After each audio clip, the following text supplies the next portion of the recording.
নমস্কার বন্ধুরা, আমি সুখদেব আর আমি আজকে বলবো এই গিফট কার্ডের বিষয়। এটা আইসিআইসিআই ব্যাংকের গিফট কার্ড। এই গিফট কার্ডটা আমরা কীভাবে ইউজ করতে পারি, as a debit card, as a credit card যেরকমভাবে ইউজ করে সেরকমভাবে আমরা এই গিফট কার্ডটা কিন্তু ইউজ করতে পারি। ঠিক আছে, এই গিফট কার্ডের পেছনেও আমাদের যেরকম ডেবিট কার্ড এবং ক্রেডিট কার্ডের পেছনে নাম্বার থাকে, এই গিফট কার্ডের পেছনেও সেরকম সেম নাম্বার দেখা যায়। ঠিক আছে, সেম নাম্বার আমরা ইউজ করতে পারি। ঠিক আছে, এখানে সিভিভি কোড রয়েছে, আপনার এক্সপায়ারি ডেট মানে এক্সপায়ারি মান্থ ইয়ার সমস্ত কিছু আছে। As a debit card credit কার্ডের মতো আমরা কিন্তু এখানটায় আমরা ইউজ করতে পারি।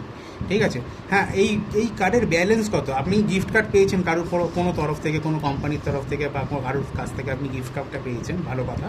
কিন্তু এই গিফট কার্ডের আপনার ব্যালেন্সটা কত রয়েছে লিমিটের মধ্যে, ঠিক আছে, সেটা আপনি চেক করতে পারেন অনলাইনে অ্যাজ আ সিম্পল এসএমএসের মাধ্যমে।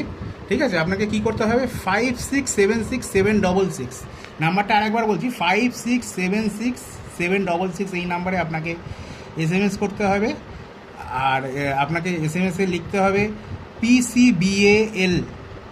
পিসিবিএল মানে হচ্ছে P for Patna, C for Cuttack, B for Bengaluru, A for America, L for London, space দিয়ে আপনার এই কার্ডের লাস্ট 4 ডিজিট নাম্বারটা আপনাকে লিখতে হবে আর সেন্ড করে দিতে হবে। কোথায়, 56766766 এই নাম্বারে সেন্ড করলেই আপনার এই কার্ডের মধ্যে কত ব্যালেন্স আছে, অ্যাভেলেবেল ব্যালেন্স রয়েছে, সেটা আপনার শো করে দেবে।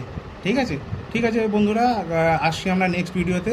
ততক্ষণের জন্য ধন্যবাদ এবং চ্যানেলটিকে সাবস্ক্রাইব করে দেবেন, শেয়ার করে দেবেন। অনেক অনেক ধন্যবাদ।